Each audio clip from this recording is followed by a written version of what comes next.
ঘর থেকে বের হওয়ার সময় রাসূল সাল্লাল্লাহু আলাইহি ওয়াসাল্লাম আমাদেরকে বলেছেন আল্লাহর উপর তাওয়াক্কুল করো। আমরা কি দোয়া পড়ি বলেন তো ঘর থেকে বের হয়ে? বিসমিল্লাহি তাওয়াক্কালতু আলাল্লাহ। এই তাওয়াক্কুল নিয়ে আমাদের অনেক মিসকনসেপশন আছে। আমাদের মধ্যে একটা প্রবণতা আছে, অনেকে বলে যে যা হবে হবে, আল্লাহ ভরসা। বলে যে যা হবে হবে, কি ভরসা? কথা বলতে হবে তো আমার সাথে। আপনারা কি বোরিং হচ্ছেন? ওরে আল্লাহ, অনেক রাত হয়ে গেছে, তো শেষ করে দেই তাহলে। আর কয়েক মিনিটের মধ্যে শেষ করবো ইনশাআল্লাহ। তাহলে অনেকের মধ্যে একটা প্রবণতা আছে, তারা বলে যে যা হয়েছে হয়েছে, কি ভরসা? যা করে আল্লাহ, আল্লাহ ভরসা। এটা it's not the concept of তাওয়াক্কুল। এটা তাওয়াক্কুল নয়। ইসলামে তাওয়াক্কুল is always at the second step. The first step is your রিফার্ট।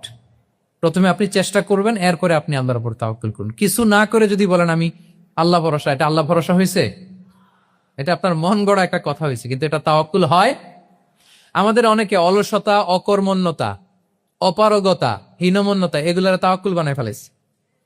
হাত গুটায় বসে থাকবে, কাজ করবে না, অলস, আর বলে কি আল্লাহ ভরসা। রিজিকের মালিক আল্লাহ, কিছু করবে না আর বলে আল্লাহ ভরসা। প্রিয় ভাইরা, রাসূল সাল্লাল্লাহু আলাইহি ওয়াসাল্লাম তিনি অলসতা, অকর্মণ্যতা, হীনমন্যতা, কাপুরুষতা, ভীরুতা এগুলো থেকে আল্লাহর কাছে পানাহ চেয়েছেন। নিজের সাধ্যের সবটুকুন তিনি করেছেন, তারপরে আল্লাহ ভরসা করেছেন।